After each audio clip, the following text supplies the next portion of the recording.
Il existe des histoires qui traversent le temps, des récits qui bouleversent le cœur et réveillent la force qui sommeille en nous.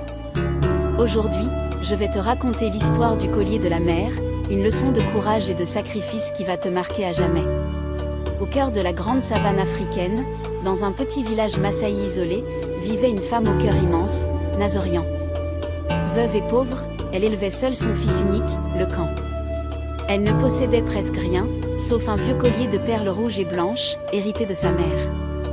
Ce collier représentait l'amour, la force et les sacrifices transmis de génération en génération. Puis vint la sécheresse. Les rivières s'asséchèrent, les troupeaux moururent, et la famine envahit le village.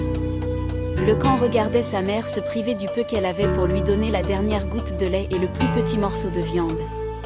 Il se sentait impuissant, le cœur lourd.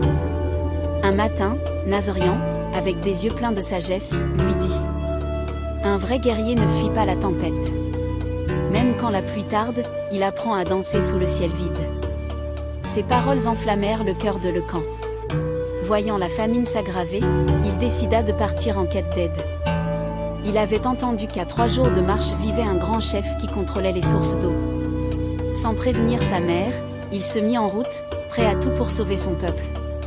Sur son chemin, il croisa un vieil homme qui lui dit : « Pour obtenir de l'eau, il faut offrir quelque chose de valeur. » Mais Lecan n'avait rien, à part un vieux couteau rouillé.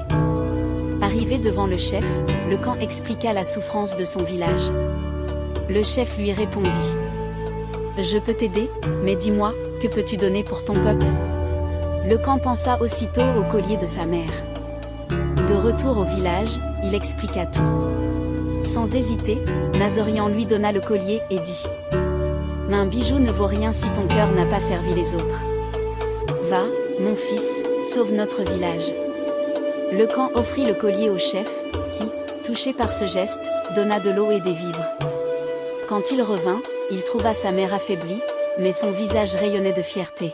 « Mon fils, la vraie richesse n'est pas ce que tu gardes, mais ce que tu donnes pour les autres. » Morale, ce qui fait ta grandeur, ce n'est pas ce que tu possèdes, mais ce que tu es prêt à sacrifier pour les autres. Si cette histoire t'a touché, abonne-toi, like cette vidéo, mets-la en favori et partage-la pour inspirer d'autres personnes.